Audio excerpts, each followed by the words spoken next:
Welcome back to another episode of the Review Space. This is part 3 of the top 100 video games by Metascore. This is, yes, the third part with top 100 games from the Metascore Metacritic from listchallenges.com. And we're going to continue now. We last left off at number 56, I think, and so we're going to pick up the last time. So here we go. We're going to move on to number 57. In the top 100 games, according to the Metascore from listchallenges.com. Number 57 is Halo 3. Oh, man. Halo 3. I got the 360. I haven't played the 360 in quite a few years now. I've been focused so much on the PS3. I haven't played the 360 since like early 2014, something like that. So well over 3 years now. And now I just kind of have my 360 as a backup HD console, just in case anything happens to my PS3, and if my PS3 ever breaks down or whatever, something happens, then I can just use my Xbox 360. But I actually never checked out Halo 3 or any of the Xbox 360 Halo games. So my initial experience with the first Halo, Combat Evolved on the original Xbox, which I quite enjoyed. I thought it was a pretty good game.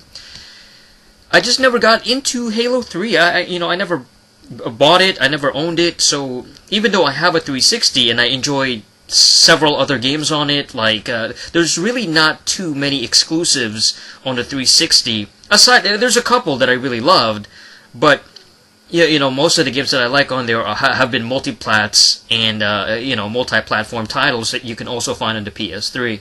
So something like a Halo, I didn't buy a 360 for Halo. I bought it for other games. So Halo 3 to me was just kind of there, like it's a title that is theoretically like one day I can still pick up and play it. I can find a copy of it somewhere and still. I'm sure I would enjoy it. But I remember when Halo 3 came out. You know what I mean? I remember when it came out, I want to say around 2007 was when Halo 3 dropped. And so when that came out, it was a pretty big deal because it was the third installment in the Halo series. It came out after Halo 2, and Halo 2 was like highly critically acclaimed. And so the Halo franchise at this point have been building up to a great. Every installment has been critically acclaimed, and so when Halo 3 came out, it got a huge hype and a huge fanfare, and a lot of people were excited for it, and they wanted to play it. And so when it came out in 2007, around 2007, if I'm not mistaken, I'm just going off by memory here, people. So when that dropped, and I guess it was over 10 years ago now, a decade ago. So when Halo 3 came out, it was like, oh snap, like the 360 is like the best system of the 7th generation. Like, forget the PS3, forget the Wii, the 360 is like boom, it's like the hardcore gamers console. It's for everybody, like it's the one that everybody should have. It was the coolest console at the time.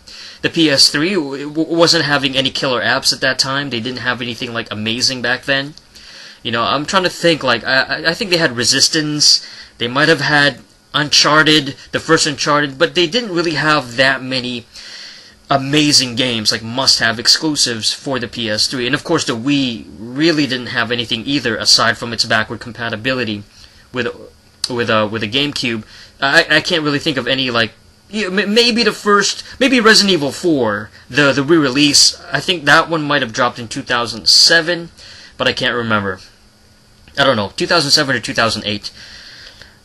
So the 360 was like riding really high with Halo 3 at this point. Like the multiplayer, I believe they had like actual televised like shooter games with Halo 3. Like I remember watching stuff on, I think it was the Score, like Channel 54 here in Canada. They would show some actual like tournaments, you know what I mean, like leagues and FPS leagues, and they had Halo as a part of that. I think it was Halo 3 back in the day. So they actually showed, and I can't believe they actually showed it back then. Like, to me, it's just a memory now. Like, it's kind of like this vague memory, but they actually did that. They actually showed footage on TV of these FPS tournaments back in the day, and that included Halo, and Halo was a big part of that. And this was before like the big Call of Duty hype and everything. Like before Call of Duty was even like the biggest FPS franchise of all time back then. Like before Call of Duty took over Halo.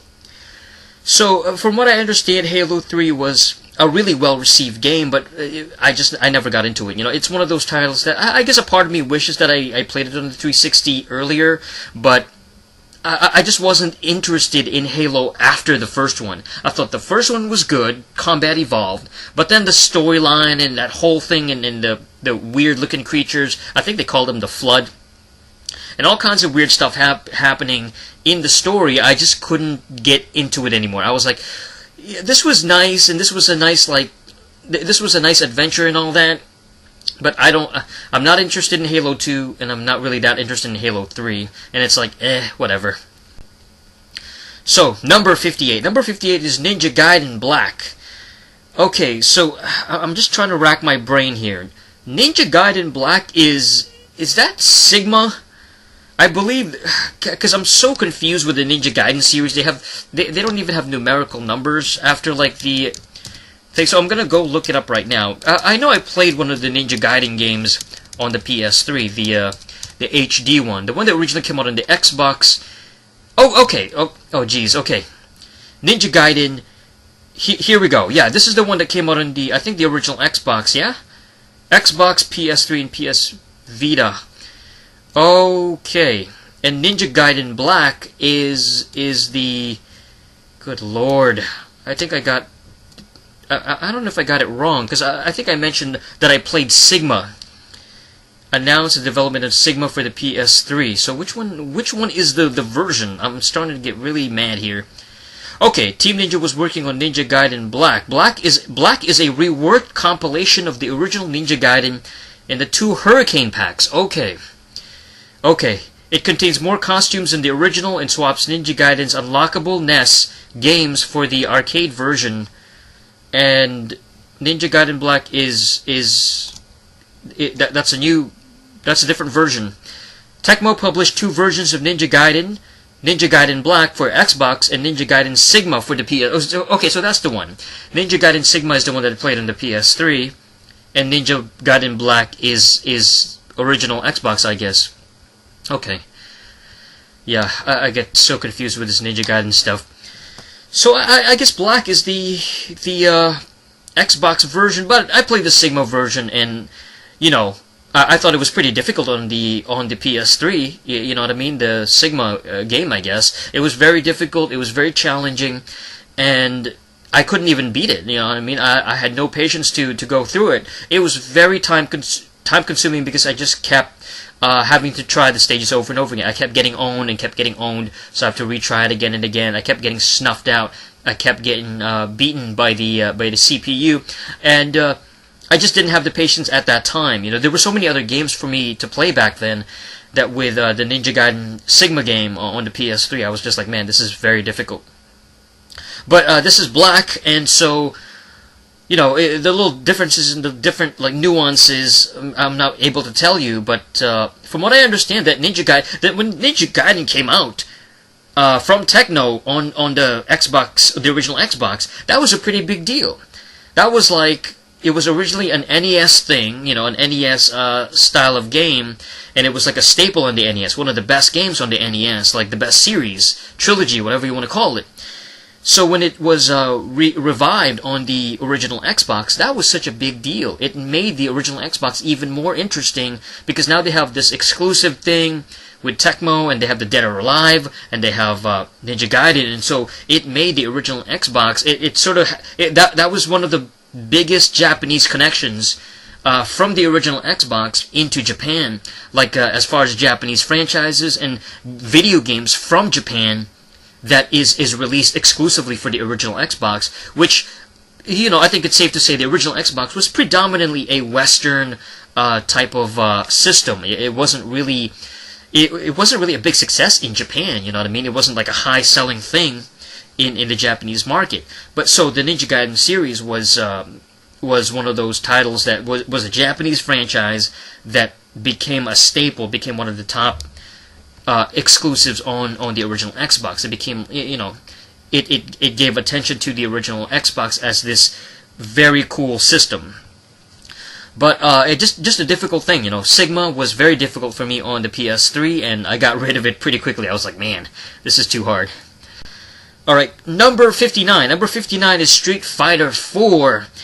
Oh man, one of the more overrated fighting games for sure, but from any generation. Certainly from from the last generation, the 7th gen PS3, Xbox 360 era.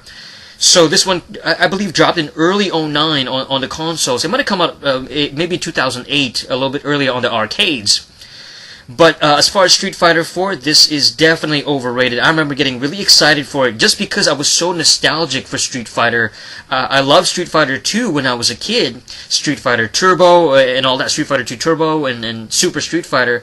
And even the Alpha series, I was really into that stuff. You know what I mean? I loved 2D fighting games. Still do, but even more back then because that was pretty much the only thing that I really got into, was 2D fighting games. Killer Instinct, Mortal Kombat 2, and Street Fighter 2. Those were my favorites back in the day, in the 90s. So when Street Fighter 4 came out, it was a pretty big deal, but I felt it was incredibly disappointing. The gameplay was very uninspired. It was pretty much the same thing. They just kind of rehashed the same exact gameplay from the 90s, but they had no innovations. They had nothing interesting or new additions. They had a few new characters, but it wasn't even the full game too. Like Street Fighter 4 was just the first installment, the first version, or the early, beta version or whatever. Just the really first crappy version in what would become this multi-part. And yeah, Capcom is known for doing that. They did that back in the 90s. But in the 90s, it felt like they did it as more of an update thing, and that was a thing that they would do it every single year almost, where they would have a new version of Street Fighter 2. So, Street Fighter 2, Street Fighter 2, whatever, Championship Edition or whatever, Street Fighter 2 Turbo, and Super Street Fighter 2, and Super Street Fighter 2 Turbo, and they just went on and on and on. Pretty much every single year there was a new version of Street Fighter 2, but it felt like Capcom was doing it, number one, to milk Street Fighter 2 for its popularity, and number two, to just keep updating the arcade experience. They want to keep updating the game so that there was a slightly newer, more updated version every single year in the arcades, so that they would make more money, but also just keep the name out there, and just a way to keep milking it and keep the Street Fighter franchise going, because people love Street Fighter 2 so much. It's like there was a demand for it back in the 90s. Fighting games were super popular in the 90s, but now in the late 2000s, early 2010s, with Street Fighter 4 dropping in around 2009, and then they would keep releasing newer updates of it, like some kind of it's really pathetic. It felt like they just milked it. It felt like it doesn't fly in the modern era. It didn't fly. Even in the 90s, it felt like they were rehashing it, but especially in the late 2000s, early 2010s, where they would have Street Fighter 4 arcade mode or whatever, Street Fighter 4, the Ultra, which I have Ultra Street Fighter 4 somewhere.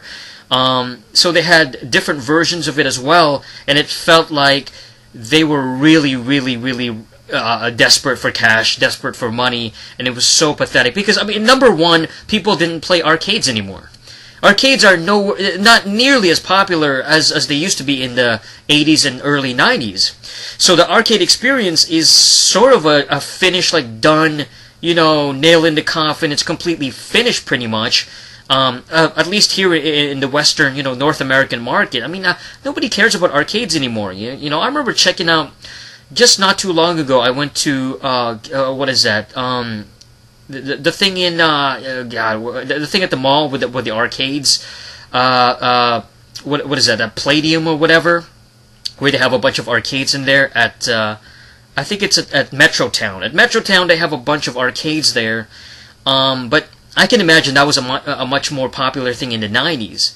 I went there recently, and it's like there was nobody there. You know what I mean? There was a few people there, a few young people, but it's like they weren't even doing anything. They were just kind of just hanging around. Like, they weren't even like playing the games. You know, maybe a couple were playing a couple of the, and there was no fighting games there. You know, I think I saw like one Street Fighter arcade game, like right in the back where nobody was playing it. You know what I mean?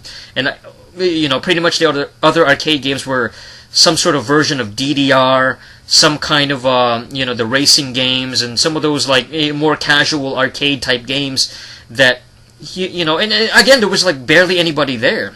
Not a lot of people play arcades anymore. You know what I mean? Nobody cares about arcades because the arcade experience is a thing of the past. A lot of people don't care about that because they have iPads and smartphones. They have video games at their fingertips now, and not to mention the other consoles. The home consoles are everywhere too. PS4, Xbox One, Wii U, Nintendo Switch, 3DS, PS Vita, all these different consoles and handhelds, and it's just smartphones. So when it comes to fighting games in the arcades, not that many people are even like aware that it's still around. So with Street Fighter 4, and I know I'm talking about like Street Fighter 4 like it came out yesterday. I know it came out like 8 years ago or 9 years ago now. So it's relatively old, but my point is that even back then, it's like fighting games are just, as far as the arcade thing. So Capcom's way of thinking is that they want to rehash Street Fighter 4 again and again is really lame and pathetic, and just the game itself. The game itself, I was relatively disappointed in. I remember buying it back in, I think I bought it around 2010, and Street Fighter 4 was not amazing to me. It was very disappointing. It was just your bland 2D fighting game.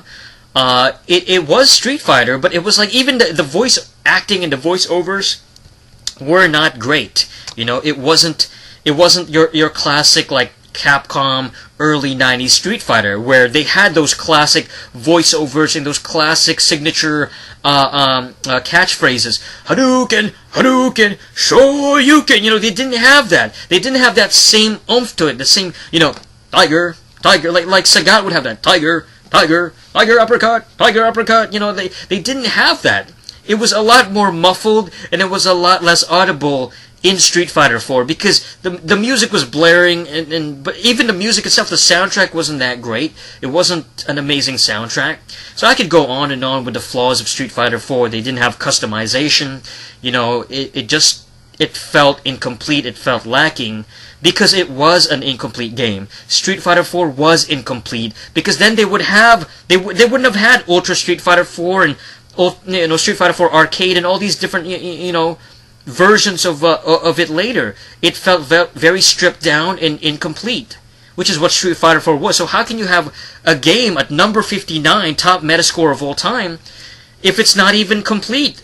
There's many other better fighting games than Street Fighter 4 that I would have included in this list that actually is complete, that actually has more characters. And that's not even including the other fighting games and other franchises. Just in the Street Fighter 4 lineage itself, Street Fighter 4 Ultra Edition or Arcade Edition or whatever, the other editions that have more characters, that have more stages. So anyway, yeah, Street Fighter 4 to me was a very overrated title that the only reason why it got such high scores was because of nostalgia. People got nostalgic over it. Oh, Street Fighter's back, Street Fighter's back. Nah. Mortal Kombat 2011 got it beat, and the complete edition of Mortal Kombat anyway. Alright, number 60 is Grim Fandango. Oh man. Grim Fandango was... I know Grim Fandango. I never played it, but I did listen to the soundtrack quite extensively back in the day. I really enjoyed the soundtrack of Grim Fandango, and I did watch a few of the like Let's Plays or walkthroughs or whatever here on YouTube. I tried watching it like several years ago. I think way back in, I don't know, like 2011 or something like that. I tried to watch some of the Let's Plays because I never grew up on this game, but I did hear about it as I was growing up in the early 2000s. I'd see a magazine here and there that would have a review or have some kind of list, and Grim Fandango was always one of those highly acclaimed games. So I was quite aware of it. From what I understand, Grim Fandango was from the... Wasn't it from the Luke Skywalker? Not Luke Skywalker. I'm sorry. The George Lucas company, the Star Wars company. Yeah, they made. They they made the Star Wars games, or they were in charge of the Star Wars games and all that. So Grim Fandango was a part of that. LucasArts, I think. LucasArts. If I'm not mistaken, yeah, Grim Fandango was from that. So anyway, Grim Fandango was I believe it was like an adventure game, like a whodunit kind of thing, like a mystery game. And it was definitely a title from the 90s. It had that relic 90s PC adventure experience, that whole thing where you just kind of sit down and you're just clicking on stuff, but there's this elaborate, lengthy storyline, and there's many different characters and stuff like that. So Grim Fandango had great music, because I listened to the soundtrack many years ago. It really is an awesome soundtrack, because it was basically big band music. Big band music is basically like this old school style music of, like, you got this band, and they would play a certain type of music,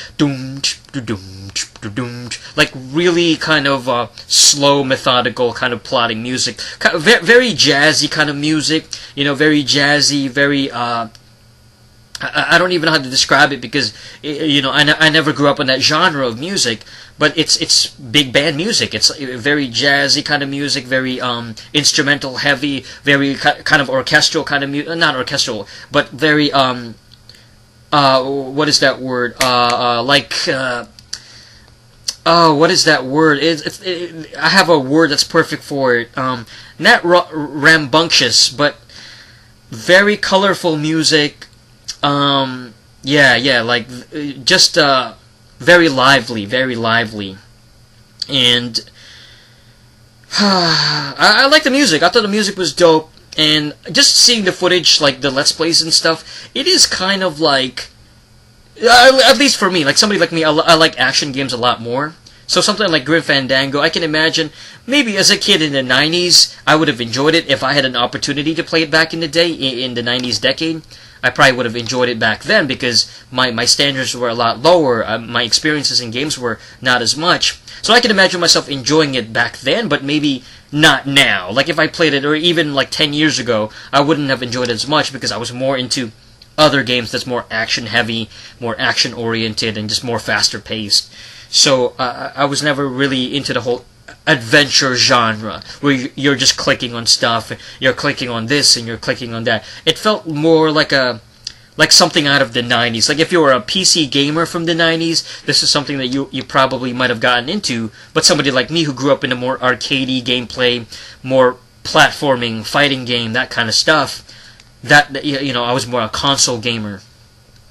So Grim Fandango got really high scores, though, and from what I understand too, it was underrated in many ways. I say underrated in that it didn't get a lot of attention from the casual gamers. It didn't sell a lot of copies. It wasn't like a top-selling, like, it sold like 20 million copies or whatever. It was nowhere near something like a Call of Duty or Mario or Pokemon or anything like that. Grim Fandango was more of I guess a cult game, like a cult hit for PC gamers back in the day. Alright, so number 61. Number 61 is Jet Grind Radio. I know I have one of these games on the original Xbox. I'm trying to remember which one it is. I know, yeah, one of the Jet Grind or Jet Set Radio or whatever.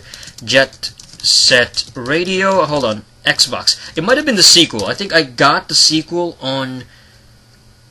Oh, okay, I think I have Future. That's the one I think that I have. Jet Set Radio Future is the one that I have for the original Xbox. So this one, though, is the first one that came out on the Dreamcast, the original one.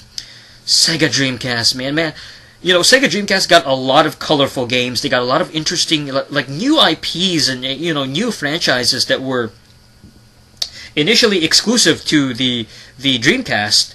And so it kind of got it started in the Dreamcast, and then some of those franchises, like a Soul Calibur, like a Jet Set or Jet Grind, they would move on. Shenmue, they would move on to the other consoles, like PS2 and the original Xbox. Maybe more so the original Xbox, because from what I remember, what I understand, like the original Xbox felt more like a successor to the Dreamcast, in some ways, like a spiritual successor. Not so much company-wise, but as far as like exclusives, for some reason, the original Xbox got a lot of the Dreamcast franchises, like a Shenmue and things like that. I think they also got like a Panzer Dragoon game. For some reason, Sega did a lot more work with the original Xbox. I don't know why. I don't know what it was. I have no idea if it was just Sega themselves preferred to work with Microsoft and all that. They, instead of working with their arch rival Nintendo and the other Japanese company Sony, they wanted to branch out and try somebody different, which is Microsoft with the Xbox experience. So anyway, Jet Grind Radio. I never played this game, but I do have the sequel, Jet Grind Radio Future, I think on the original Xbox. So, and I wasn't really a big fan of that game, to be honest with you. I was not a big fan of the gameplay, and as far as like a skating game, a delinquent game where you're tagging and stuff like that, and you're basically bombing, you're doing these little tags and stuff, and you're skating around the stages, I just couldn't quite get into the actual gameplay, because I felt like you were doing nothing. It felt like just kind of this aimless game that didn't have a motive. It didn't feel like you were going anywhere. I don't know if Jet Grind Radio is exactly like that, but it feels like with Jet Grind Radio, I mean, the graphics look good. The graphics look really nice. The soundtrack is really cool. And so, it has really cool art design and art style, stylistically. So at least from that visual aspect of it, it looks really, really cool. It's a very attention-grabbing game from the late 90s, Sega Dreamcast generation. So, it's cool. I mean, the fact that it's number 61, highest Metascore game of all time, it's pretty high. I mean, I don't know. I've never tried it. I got Future and all that on the original Xbox, and, I was not a big fan of it. Alright, number 62. Number 62 is Metal Gear Solid. I believe this is the first one. This has to be the first Metal Gear. There's no numbers or anything. There's no... Yeah. I used to have this on the PS1, obviously. I didn't have a PS1. I have I did play it on the PlayStation 2. And I think also on the PS3, because obviously I have both PS3 and PS2. So, but I never had an actual PS1 system. But I mean, like, what's the point? Because I already have a PS2 that has backwards compatibility and a PS3 as well. You can also play it on the PlayStation 3. So, you don't even need a PS1 to play these original PS1 games. But anyway, I had Metal Gear Solid 1. I ended up getting rid of it many years ago because I have other games and I wanted to focus on newer titles. But I thought Metal Gear Solid 1 was a pretty good game. I briefly played it. I didn't get like too far into it. But as far as the gameplay, it was very impactful. It was very innovative from what I remember. It was very different for the time, different from most other games. The gameplay was great. That's what really set it apart. The graphics were fine for PS1 standards back in the late 90s and all that. Like, that's fine and everything. But it was definitely the gameplay that made it stand out. It was tremendous. The voice acting was cool. The sound effects and all that. The soundtrack, the soundtrack was dope. And Metal Gear Solid 1 was really solid title. I mean, it's a good game. It's one of the must-haves on the PS1, one of the best exclusives on the PS1, and it was something that the N64 didn't have, or the Sega Saturn didn't have, you know what I mean? The PS1 stood out with games like Metal Gear Solid. And it laid the groundwork for this really effective formula of sneaking around and the way that you approach the enemy, that sort of pseudo top-down point of view where your character is maneuvering the stages and the way that you have to take care of the enemies and all that, and of course the classic sound effects and all that. Metal Gear Solid 1 is a classic PS1 game, and definitely one of the best titles from the 90s for sure. Number 62, yeah, I mean, I can dig it. I personally would prefer Metal Gear Solid 4 over Metal Gear Solid 1. I would pick Metal Gear Solid 4 instead. But that's just my opinion. Number 63 is Super Mario Bros. 3. Oh man, I never really got too much into this game. It's probably one of my least favorite out of the platforming series. I was more of a Super Mario World guy myself. Like between this and Mario World all the way. I love Mario World for the Super Nintendo.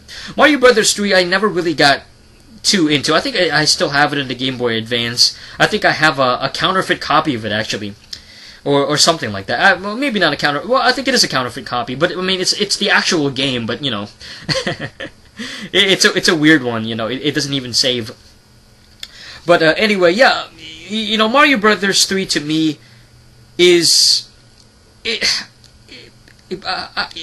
was really well received for the NES, and it was one of those titles on the original Nintendo Entertainment System that, you know, a great exclusive. From what I understand, it was one of the highest selling games for many years. Like, I remember when I was a kid in the 90s and hearing, like, you know, Mario Brothers 3 was the top selling game of all time for many years when I was a kid. So it was one of the most popular games back then. But I was more into Super Mario World, so Mario Brothers 3 I was never really that into, and I was never too interested in it. Actually, between this Mario Brothers 3 and Mario Brothers 2, I much prefer Mario Bros 2 because, you know, Bros 2 had that really cool thing where you picked up the items from the ground and all that. And I know, you know, obviously yada yada yada, Doki Doki Panic, yada yada yada yada. Like, we all heard the story a million times. It was basically just a rehash of Doki Doki Panic or whatever. But I don't care. Mario Brothers 2 to me was so much more fun than Mario Brothers 3. I just love that whole digging in the ground and chucking the little, I don't know, gourds or whatever, the little plants at the enemies and all that. It was very different from other platformers. So I loved Mario Brothers 2. I still like it to this day. And so with Mario Bros 3, I thought it was just kind of, it's not as good as Mario World to me. So I prefer Mario World over Bros 3. Number 64 is, Splinter Cell Chaos Theory. You guys know how I feel about this. One of the more overrated titles from the 6th generation. Yeah, not a big fan of Chaos Theory. Very dark graphics. I don't like the nighttime stages because they made my eyes hurt. And so I felt like I had to, like, squint. It just hurt my eyes when I'm staring at these graphics. And the graphics look technically good. Meaning, as far as, like, detail-wise, as far as, like, especially, you know, when I played on the original Xbox, the graphics look amazing. As far as the detail, the actual graphics themselves look good, but I can't see anything because it's at nighttime. So a lot of the stages are set at night, and it really made me mad because it looks so bad, it looks so crappy, it looks so lame, and it looks so... I can barely see the characters. I can barely see the main character. I can barely see the enemies. So it strained my eyes, and so that was very problematic for me. So Chaos Theory, I think the gameplay is decent. It's not bad, but because the graphics were so lame and so, it just made my eyes hurt. I couldn't enjoy the game. You know, it made me stop playing it. I didn't want to complete the game anymore. I was like, man, enough with this. I'm done with this. You know. So with Chaos Theory, I was like, ugh, enough. So I got it, I have it on the original Xbox, and I haven't played it in, like, I can't even remember, like 5 years, you know. So it's been lying around, just, you know, collecting dust. Number 65 is Burnout 3 Takedown, one of the best racing games, one of the best car driving games ever. The crash mode is so fun. I got it on the PS2, really fun game. It's a classic. You know, I wish they made more... racing games like this. I wish they had another Burnout game that was just like this, but like obviously with updated graphics.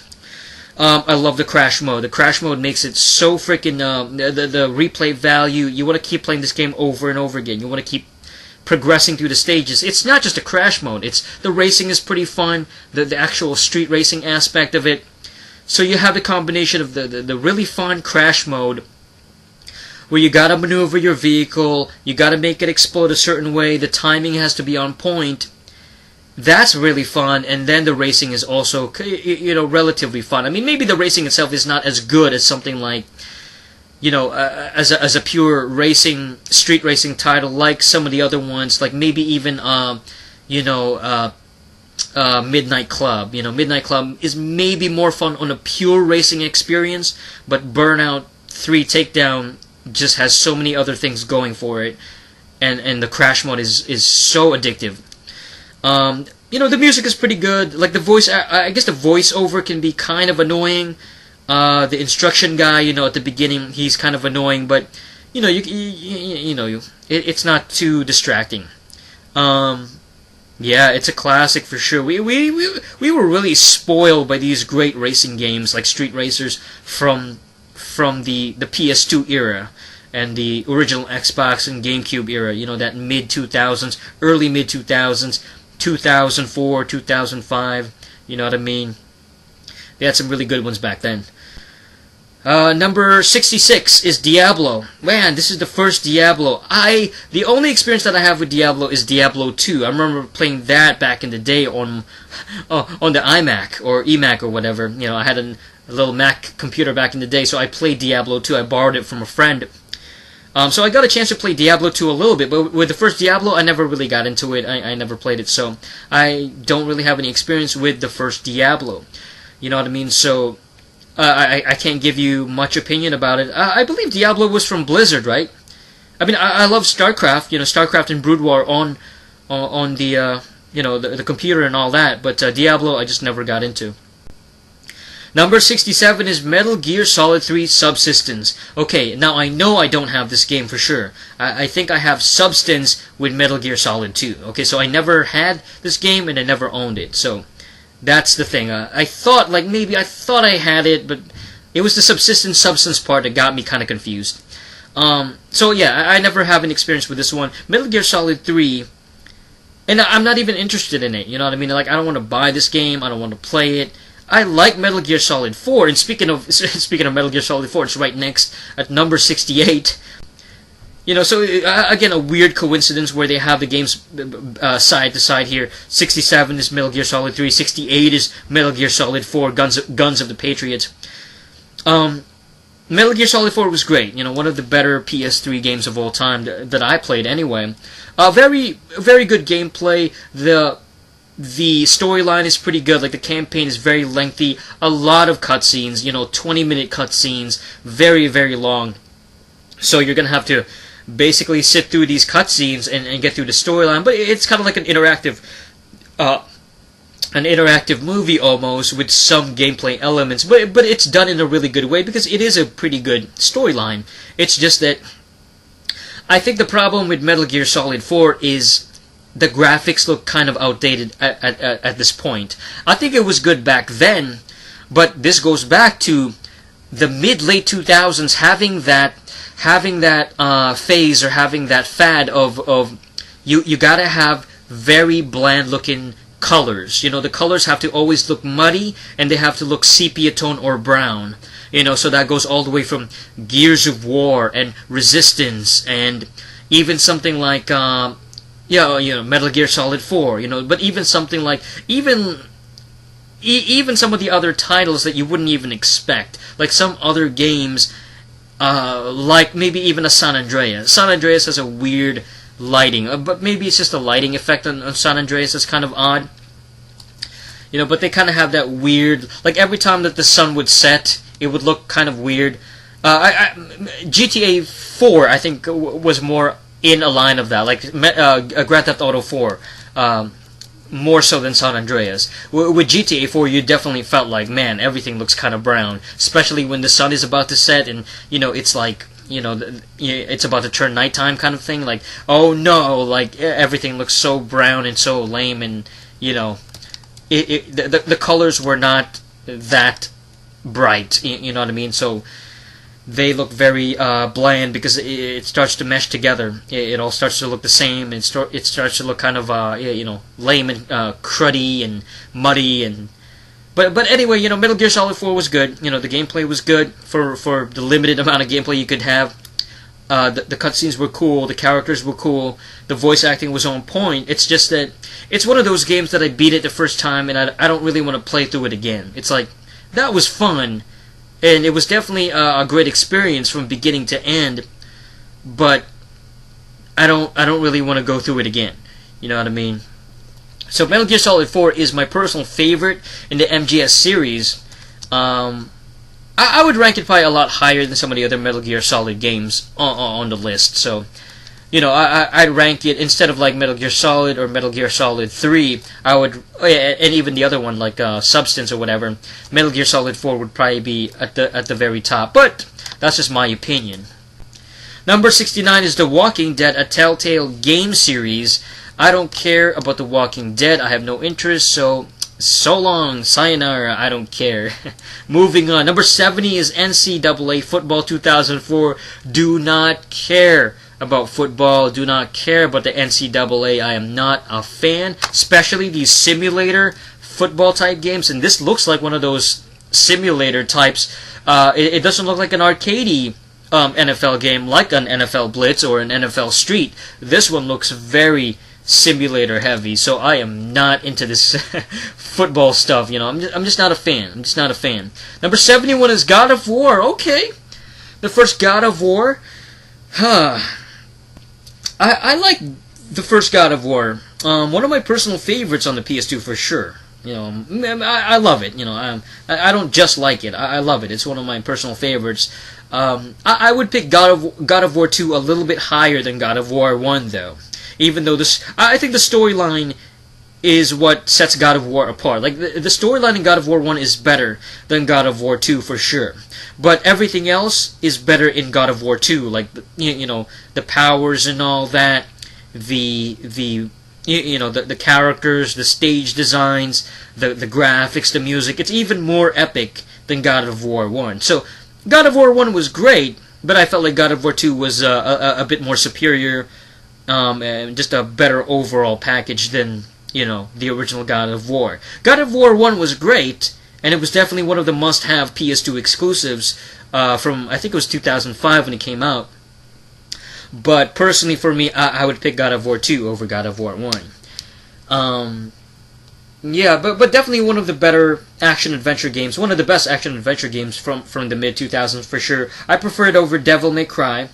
And, people have said a lot of different things, like, oh, it's overrated, or it stole ideas from other titles here and there, like, I think the other one was called, like, Hide or whatever, High Glide or whatever. Some other titles here and there that had a similar Greek or, some kind of ancient Greek or ancient Spartan kind of thing going on, But for me, I don't care. I don't care about that stuff, like, oh, it took ideas from Devil May Cry, it took ideas from the other one, High Glide or whatever, High Glide or whatever. You know what I mean? Like, I don't. Oh no, Rygar. I'm sorry, Rygar, not High Glide or High Glide. Rygar. Rygar is the one that I meant. Rygar was a PS2 game. I used to have Rygar back then. I think it was a Capcom game, or no, not a Capcom game, but it was a Japanese game. But it had a similar like ancient Greek kind of thing. That whole Greek mythology thing, but the gameplay was so lame and crappy. It was really it was very 90s. It felt like a 90s crappy game. But God of War, the first God of War was tremendous. Great action, very fast paced, cool powers, great voice acting, pretty cool boss fights. You know what I'm saying? So just overall, God of War 1, I would have ranked God of War 1 a lot higher on this list, probably, it might have been in the top 10, top 20, something like that. Although not as high as God of War 2. I thought God of War 2 was better. Number 72 is Star Wars Knights of the Old Republic.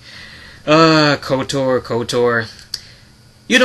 I heard a lot of good things about this. I never have this one, but I do have the sequel. I have Knights of the Old Republic Part 2 on the original Xbox, and that one I never really got too much into. I wasn't too excited about that one. So, as far as these games, the only thing that I know about this is that this is kind of like a predecessor to the RPG style of the people that made Mass Effect. You know what I mean? Like the Mass Effect style of presentation and all that. Like this is one of the early, I guess, in many ways, like the style, the presentation, the storytelling and all that.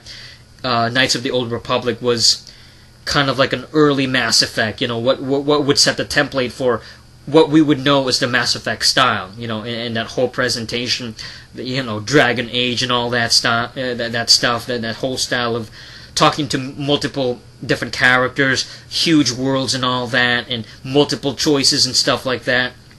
Knights of the Old Republic was really well received back in the day.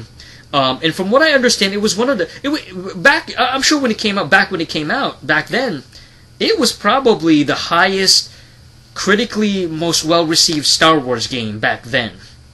And that's with all due respect to the other like great Star Wars games that we've seen over the years, such as TIE Fighter on the PC and the Super Star Wars series on the Super Nintendo. They've had some really really good ones, but Knights of the Old Republic was this really impactful, like really well made game from everything that I understand. I just never got into KOTOR 2. I have it in the original Xbox, KOTOR 2, but I'm not a big fan of it. I remember getting it and getting kind of excited, like, okay, KOTOR 2. I don't have KOTOR 1, but I'm excited that I have KOTOR 2 because it's like there was so much hype in the first Knights of the Old Republic. So when I try to play KOTOR 2, it's like, oh man, this is kind of boring. I'd rather play Mass Effect. Give me Mass Effect 2 instead of KOTOR 2. But this is Knights of the Old Republic. This is the first one, so I don't really have much experience with it. But it's just a game that I missed out on. I wish I got a chance to play it. On the original Xbox for sure. I wish I got a chance to own it. Number 73. 73 is Civilization 4. Another Sid Meier's game. Sid Meier's Civ 4. I never got into these Civilization games. It looks dope. Like, it looks like a really cool game, but I'm not a PC gamer in any way, shape, or form. So, number 74 is Virtua Fighter 4. Ah, man, come on. I got Evolution, right? I think I told you guys this already. Evolution was good. It's not something that I would keep going back to. I think there's better fighting games from the same generation. The same like 6th gen. PS2 era, that PS2 mid-2000s era, early mid-2000s. So Virtua Fighter 4 was really well received. I played the arcade version way back in the day. This is one of those technically like impressive games where it's like the graphics look good. There's some level of CPU challenge where the characters get more difficult, and there's I believe there's like a ranking system too, if I'm not mistaken, and there might be some customization as well if I'm not mistaken, some limited customization options. But as far as Virtua Fighter 4, I wasn't crazy about it. I like Virtua Fighter 5 better on the PS3 and Xbox 360. I thought Virtua Fighter 4 was alright, and I still have Evolution, but it's just that the gameplay itself is not that amazing. It's not as fun as Tekken, and it's not as sexy as Dead or Alive. So, I don't really know what Virtua Fighter has over the other 3D fighting games. Like Soul Calibur has the awesome weapon clanging, amazing weapon-based fighting engine, and the great sidestepping. You know what I mean? So it has the great sidestepping, weapons, awesome stuff. Armor and all that. That's cool, and the whole like pseudo medieval thing going on. And then you have Tekken that has great combos, great gameplay, great controls, different fighting styles for each character. And then you have Dead or Alive, which is more very sexy and very fan-servicey, skimpy-looking outfits for the female characters, very busty and big-breasted women, and so they look good, like, sexually they look amazing. And then you have something like Virtua Fighter 4. Virtua Fighter 4 is more... It's more realistic, I guess. Like every time that they would hit, it would take less moves to finish off the opponents, I guess. And there's no, it doesn't even have the blood. It doesn't even have the gore of Mortal Kombat. You know what I mean? So, what does Virtua Fighter 4 have aside from it has good-looking graphics and it has pretty good soundtrack? But the gameplay is not that exciting. It's good, but not as good as the other fighting games. It's good, but not that great. So number 75 is Super Mario 64. Ah, man. Mario 64. I remember I was so young when this game came out. I was like 9 years old back in the mid-90s, like around 96 when the N64 dropped, and this was one of the first major exclusives on the N64. And so it was a big deal back then. It's just that I felt like when Mario 64 came out, it was cool because we got a chance to see Mario in a 3D game. You know what I mean? Like we have the PS1 with Crash Bandicoot and all that. We got the Sega Saturn games, like Nights into Dreams and all that. And so now we got Super Mario. Finally, Mario has his own game. But even this game, when it first came out, it didn't have Luigi. It didn't have some of the other like classic Mario Nintendo characters, I should say. And so it was a cool like first installment or whatever. But for that time, and the whole like flying gimmick with the wings on the hat, that was cool and it was very colorful. But I personally preferred. I thought Banjo-Kazooie was a little bit better. I kind of like Banjo-Kazooie better. Of course, Conker's Bad Fur Day was way, way more fun and more adult oriented. It was for mature audiences. Like, yeah, I mean, I was a kid when I played Mario. When I played Conker, I was a teenager actually when I got into Conker's Bad Fur Day. But I thought that was way more fun and way more interesting because it was catered for adults. So Mario to me was.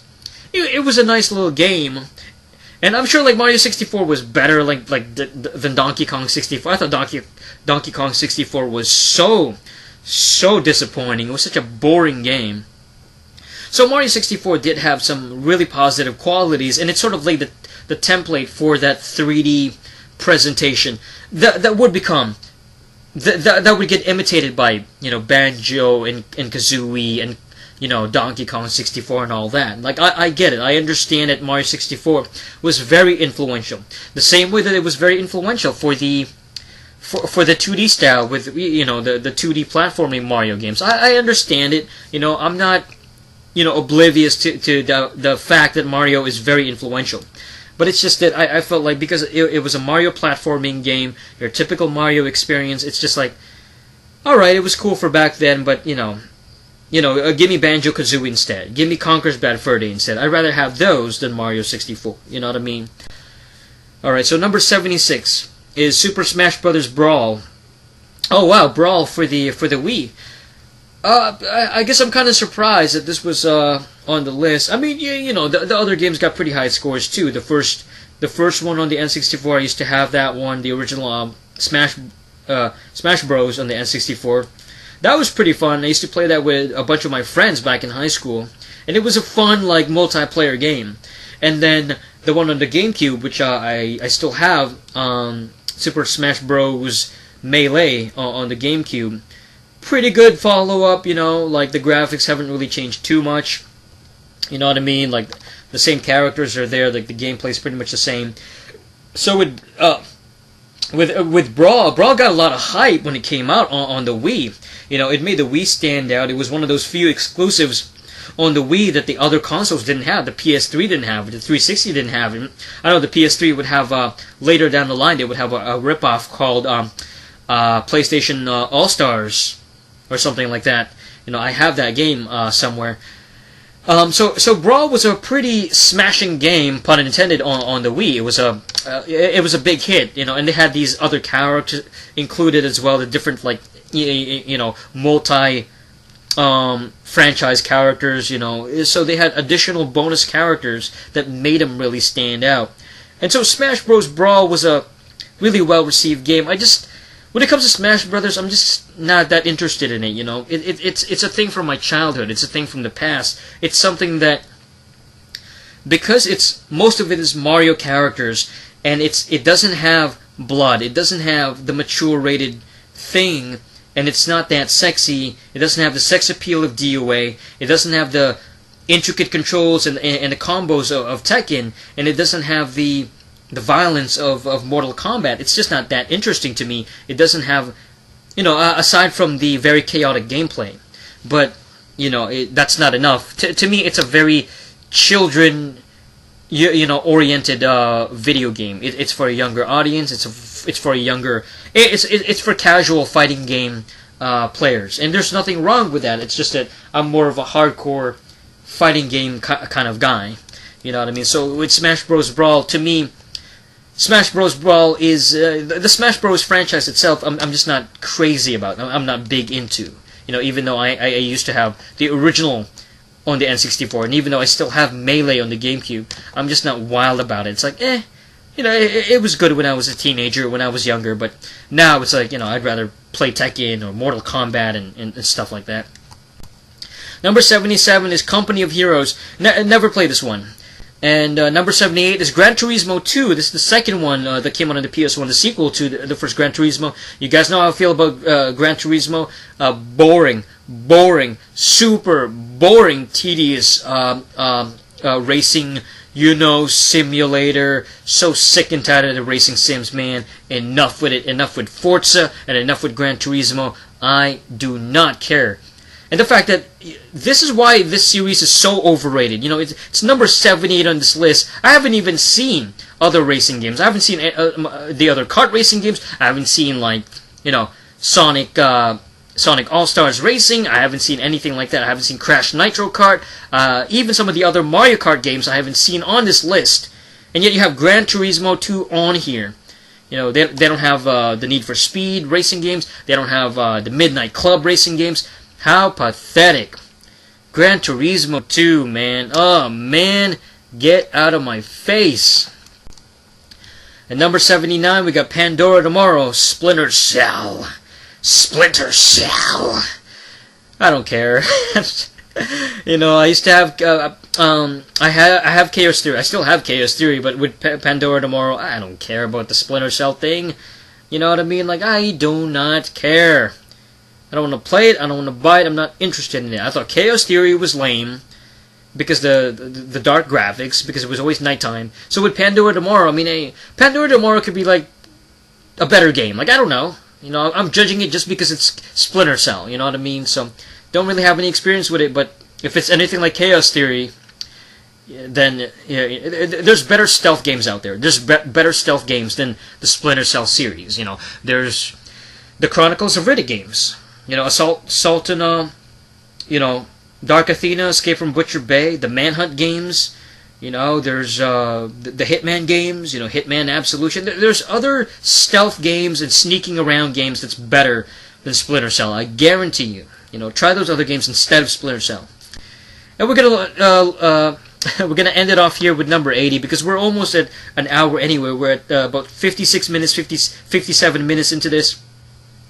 Grand Theft Auto Chinatown Wars, number 80. GTA Chinatown Wars. I never got into this game for any platform.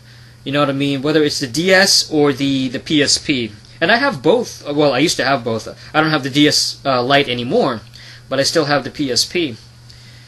But even on the different systems, like the PSP version was not as well received as the DS from what I remember. The DS version got really high scores when it came out.